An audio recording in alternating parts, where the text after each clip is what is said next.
Hello everyone, my name is Sutton the Wolf, and welcome back to Grisaia no Kaijutsu, the fruit of Grisaia.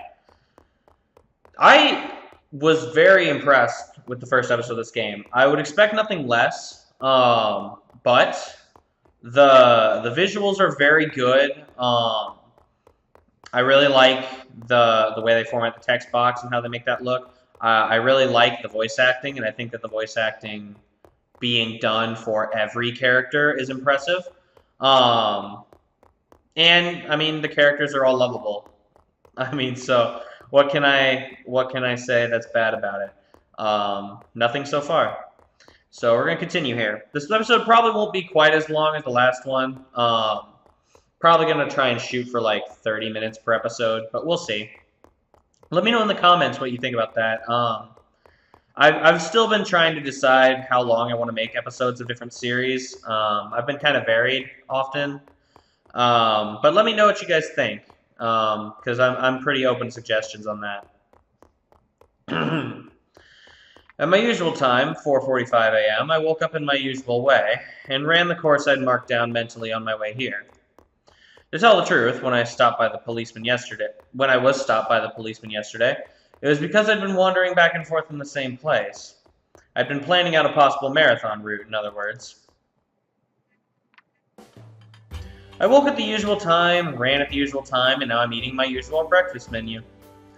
No different from the days when I was living together with my master in the mountains. My standard tempo of living.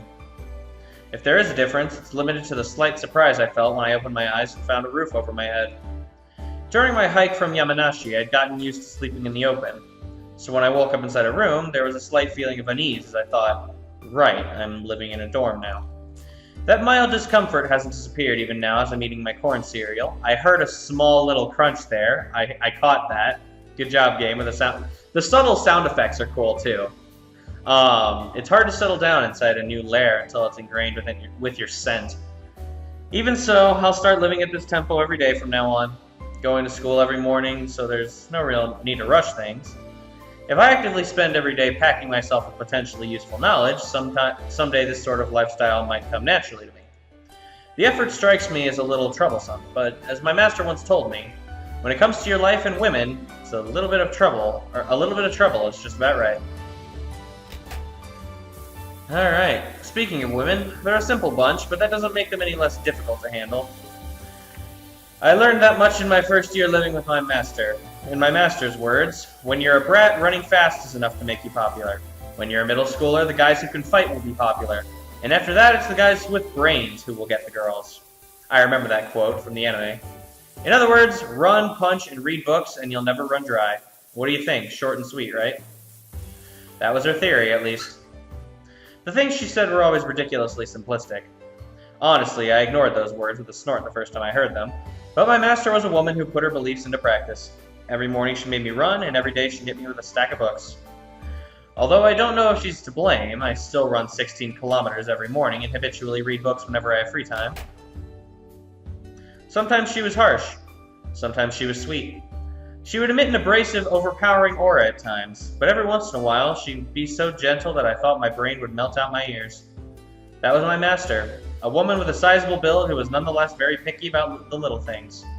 I've had a hard time dealing with large women ever since those days, but being aware of that fact doesn't mean I can fix it. It's not that I dislike them on a conscious level, but whenever I see a tall woman I can't help but feel wary out of pure instinct. If you ask why I'm bringing this all up all of a sudden, well, that would be because I've just been reminded that there's a large woman at the school as well. Large woman. Owie! If you do it that hard, I'll plague! I'll plague! Hey, stop squirming! Sit still already! And spare me your bwake! Hey! Hello, Yuto! Oh, I forgot right-clicking pauses it. I wonder if there's a way I can, like, get rid of the HUD for... Is it this? Hey! Okay, neat. Oh, and clicking just gives it back. That's a very nice interface. That's very simple. I like that. Nice. Since this place is I'm not like spoiling names or anything because I want to let people get introduced. Since this place is a student dormitory, it's of course only natural that a community of students would already be living here, and it's entirely probable that they have their own rules that I don't know yet. Also, I'm a country hick fresh from the rural areas of Yamanashi, so it goes without saying I'm poorly versed in the customs and rituals of this land. I have no way of penetrating the depths of significance that might be hiding in an action that, at a glance, looks to be a simple case of bullying. What game is this? What are the rules? Huh? The puzzled faces staring back at me are familiar. It's the little girl / big woman combo I arbitrarily named the Cicada Sisters when I first arrived at the school yesterday. Who are you? Who do you think? I think someone once said that answering a question with a question is proof of stupidity. That's so. I suppose that means I'm irredeemably stupid. Please call me Moron Boy as if we've been friends for 10 years, Cicada Sisters. Cicada Sisters? I saw the pair of you from the gate yesterday. One of you was swinging a cicada around and the other was shrieking, if I remember correctly. You saw a bit of a weird side of us. Well, can you forget that happened? Huh, I'll see what I can do. Hey, would you be the new student transferring in today? Yeah, Kazami Yuji. Nice to meet ya. I thrust out my right hand, but the tall woman in front of me doesn't show any sign of grasping it. She's stiffened up on the spot, staring fixedly at my face. It looks as though she's even forgotten to breathe. Something wrong? Right, the handshake. Sorry. I like how they had her facial expression change without me actually doing anything. I feel like it's a bit more immersive when the characters that show like different emotions and different dialogues change it by themselves, change their facial expressions and posture by themselves when they're speaking, and like as they're expressing the different emotions. So like for this, for example, she was like surprised when she said huh, and then when she said ah right, she like made this face. So I actually really like that. It gives the characters a bit more personality, a bit more cohesive at least. The big woman's frozen expression suddenly melts, and she lightly shakes my hand. It's an unexpectedly small but decidedly cold hand. Kazami Yuji. Yuji-kun, huh? I see. I'm Suamane. Nice to meet you, Yuji-kun. Come on, Makina. Aren't you going to introduce yourself? Why do I... Oh yeah, I forgot she says that in English. Oh man, they kept everything so consistent with the anime. I love it. He's not going to bite. Your name? Makina. Irisu Makina. Iris Makina? Iris is a great god, and isn't Makina a Latin word? Literally translated, it would be something like Mecha Rainbow Goddess. That I didn't know. What country are you from? You might not guess it from the way it sounds, but it's Irisu and Makina. Irisu Makina. She's Japanese. Wasn't she speaking English just now? She's a bit linguistically confused. She flew around all sorts of foreign countries with her parents up until she was 6 years old. I see. Well, good to meet you. Wow, she is not having it. Staring at my outstretched hand in silence, Makina clings to Amane's back as if trying to hide herself. What's wrong? Sorry. This girl is pretty shy around strangers, and not really used to boys. She spent a lot of time in the hospital, for one thing, and she hasn't met any guys around her age. I think she's a little confused on how to deal with you. Just saying this in front of her? A little disrespectful. Huh. I withdraw the hand I've been holding out towards Makina. There's no need to force her to deal with me in the first place, I guess. It's fine. If we spoil her like that, she'll never change. Come on, Makina, how about a handshake?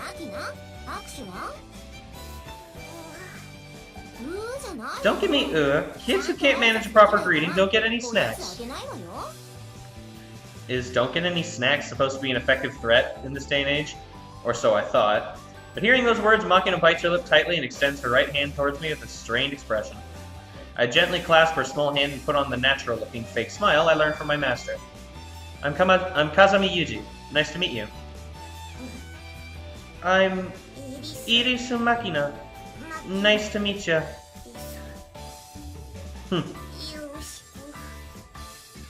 Her voice is small and marked by a distinct lisp. Her hand is as tiny as her body, and it's not like that of a child, and it's hot like that of a child. See, he's not so scary, right? Let's not just say hello. How about you two go talk a bit? What's your favorite animal? I like dogs. What about it? An answer before the question this time. I'm not really the indecisive sort. I don't hesitate when I need to come up with an answer. Even more so when I have an important decision to make. Compared to failing without even trying, I'd rather take action, even at the risk of a mistake. Ooh, very cool. Are you mocking me? Perish the thought. Then why'd you laugh? Why do you think? I've heard answering a question with another question is a sign of stupidity. Oh my. I suppose that means I'm an idiot. From now on, please call me Moron Girl as if we've been friends for 10 years. I really like Amane. Like, I love all of these characters. I wouldn't say Amane, it's really close, but I'd say Amane gets edged out by one other person, just barely. We haven't met her yet. You got it, Moron Girl. I'm laughing now, but say that again and it won't end well. What a troublesome woman. Oh, you're leaving already? I don't feel like being late on my first day. There's still an hour until class starts, you know. I'm used to waiting. I'll kill time sightseeing over there or something. I'm not going to say that's a bad idea, but it seems a little weird. I get that a lot. Well, I'll see you in class. Yuji-kun, wait a sec. What? Mind if I ask you a question as well? If it's something I can answer. Well... Sorry, never mind. If you've got something to say, spit it out. No need to hold back. I'll ask you a little later, after I've gotten my thoughts together. I see. I don't understand the thought patterns of large women. Quote of the year. I don't understand the thought patterns of large women. God, I love that quote. My master would probably say, if you don't understand by now, you never will. But my own thoughts are more along the lines of, even if I could understand, why bother? Oh god, I can't understand the thought processes of large women. I can't say it without laughing. Oh man. Well then, having said that to Amane, I'm confronted with the fact that there are no sights particularly worth seeing here. There's easily an hour until the start of class. I've obviously woken up too early. Well, still better than being late, I guess. Might as well wait in the classroom. Right after I mumble those words, just as I begin walking down the hallway. Ah, here she is! I was just talking about her. What the? As I'm making my way towards the classroom the principal had described yesterday, I hear something resembling a scream.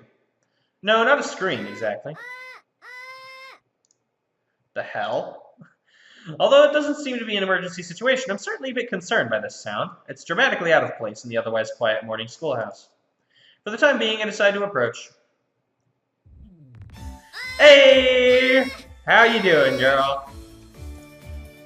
When I peer inside through the hallway window, I find a single woman shouting in the direction of the blackboard. Judging from the fact that she's wearing a uniform, it would seem that she's a student here, like Sachi, Amane, and Makina. Apparently oblivious to my presence, she continues her routine. Warm-up complete. Then, next up, after deeply inhaling, 1, 2.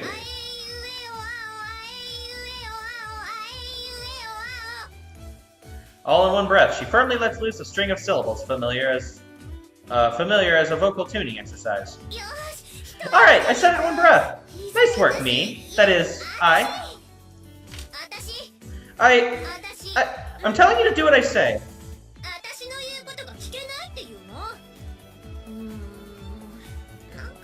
That's not it. This is no good at all.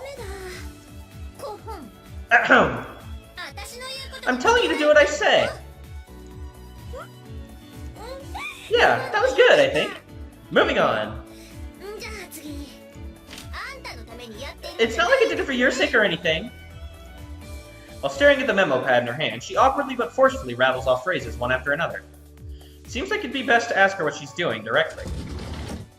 Whoa, what is that pose? Is this the broadcasting club? Ah! In response to my question, or more likely my entrance, the woman leaps up in shock and draws back a good 3 meters. Desks and chairs clatter dramatically in her wake. No, I might have been hasty to assume that from the vocal exercises. The drama club seems plausible as well. You seem to be saying some kind of lines. Who might you... who do you think you are? Again, I really like how when her attitude changes, her pose and her voice, her appearance changes. I like that. That's a nice polish. Just as I'm getting ready to rephrase my question, the woman preempts me with her own. Me? Kazama Yuji.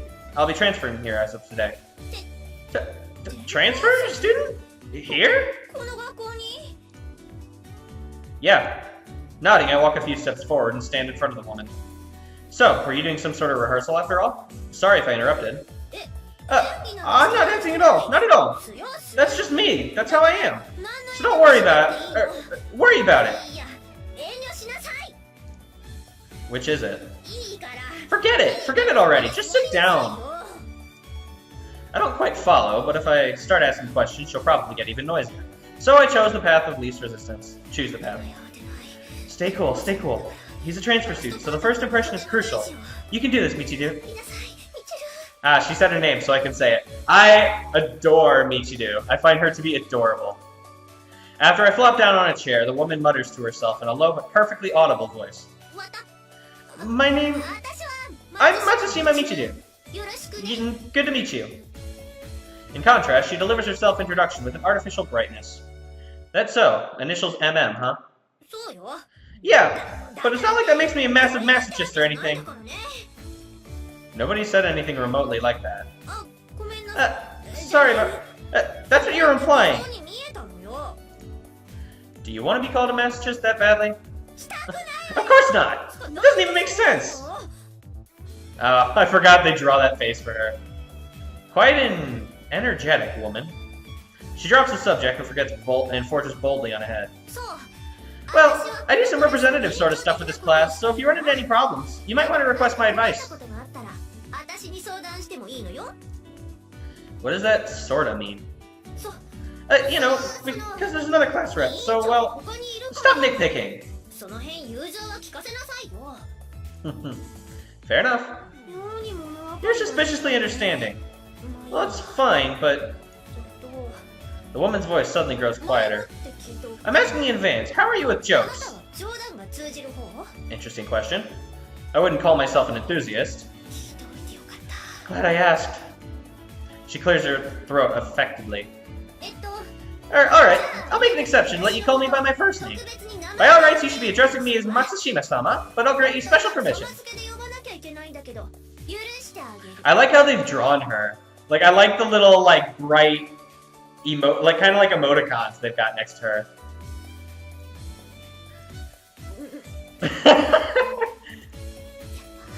Crap, did I screw up? It should have been fine according to the template. Maybe the Sama thing was overdoing it after all? Ah, jeez, this isn't easy. Let me try that again. You want me to call you Michiru, yes? Yeah, that's good. That's fine. She hums to herself and nods emphatically, apparently satisfied with this result. Next, she takes a colorful wafer of some sort out of a small container and crunches down on it vigorously. What are you eating? Huh? You can't have any. Wasn't asking. I was just wondering what those were.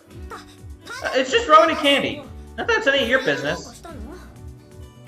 That's so. From the way you were showing them off, I was pretty sure you wanted me to ask. Shut up already. It's not like I was eating them for your sake or anything. That went pretty well just now. I think that was solid. Very convincing. I might just be unexpectedly good at this. I got a strange sense of deja vu from her phrasing just now. What was it, one of those long advertisements they put up inside trains? Since I don't ride them often, the few I've seen stand out in my memory. Right, they reprinted this idiotic article from a woman's magazine about how to make men fall for you. Purposefully treat them coldly at first in order to create a contrast for your affection when you make your move. Why are you so lost in thought all of a sudden? Dang, what do I do in this situation? I guess I can understand if you're awestruck by my... No, wait, isn't that an entirely different character? Oh, hold on a second, So you're supposed to be a tsundere? I love how I just asked that.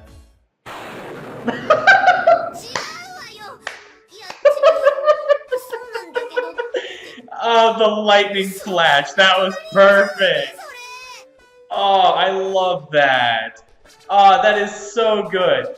So many different games would be so lazy and would just have her go into being surprised. But they went the extra mile and had that lightning sound effect like they do in, like, animes.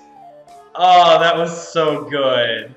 I love this. This game is so well made. That's not it. That's not it at all. I mean, it is, yeah, but crap. Why do you come out and say it? Michiru covers her mouth with her left hand and staggers backwards in apparent shock. Her reaction is a bit puzzling, but I think I probably hit the bullseye. I see. I think I understand. You're playing a tsundere in an attempt to attract male attention, yeah?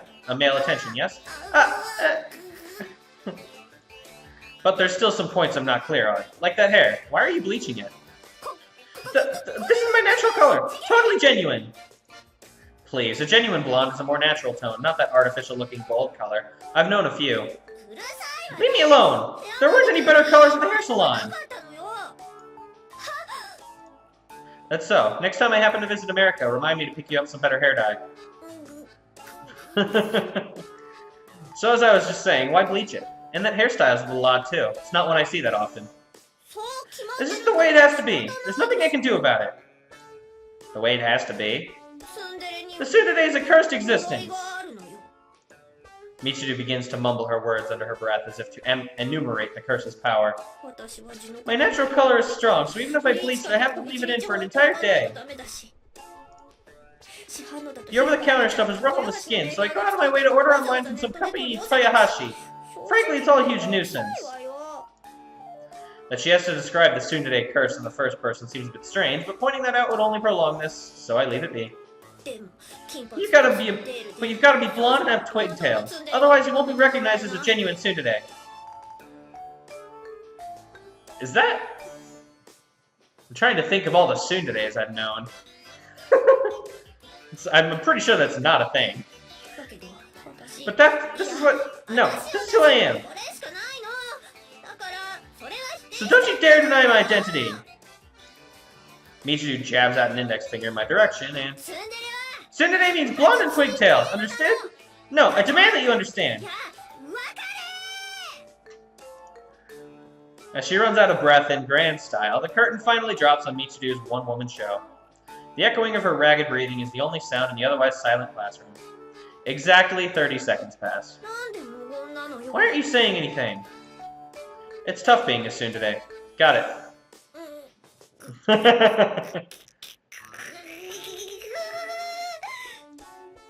I'm not sure if that wasn't what she was looking for, or if she's just lost the will to go on, but Michiru glares at me while emitting a sound reminiscent of a malfunctioning industrial machine. Anyway, let's get along, Michiru. I don't want to get along with you. Why don't you get along with yourself? By yourself. Yeah, it goes without saying. I plan to get along just fine on my own. That's supposed to be the part where you stutter in confusion, idiot. It really isn't easy being a tsundere, is it? Leave me alone! Go away! Finally breaking down, Michiru begins flinging waste paper, permanent markers, and anything else flying around in my direction in an attempt to drive me off. Are you crying? Sorry, my bad. I'm not crying, you jerk! My attempt at an apology seems to have only fueled her anger, so in the end I decided a temporary withdrawal is in fact called for. Class is starting in another 15 minutes, but it should be fine. I'll just kill some time somewhere. Alright, well, I think that's a good spot to stop for today. That was awesome. I love this game already. Like, this is the second episode, and I adore it. Please do let me know what you guys think about the episode times, though. Last episode was like an hour long. This one's only like 25 minutes. But I'm just trying to kind of figure out how I want to do episodes, you know, because it's difficult because I do, with the exception of the Suguri series that I'm currently doing, all of my series come out once a week. And so for people who really want to see that, you know, I feel bad, and so I like try to make the episodes a bit longer. But at the same time, longer videos are a bit unwieldy and a bit harder to manage, both on a creating standpoint and in a viewing standpoint. So please let me know what you guys think. Would you prefer like shorter videos, like 15 to 25 minutes? Would you prefer like medium length, like 30 to 45 minutes?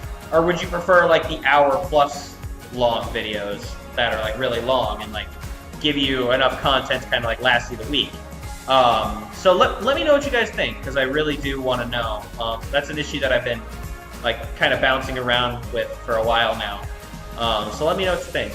But regardless, that is going to do it for today. Thank you all so very much for watching. As I said, leave your thoughts and opinions down in the comments section down below. I will always read them and I'll always take them into account. And as always, I will see you guys next time for another wonderful episode of The Fruit of Grisaia. Woo!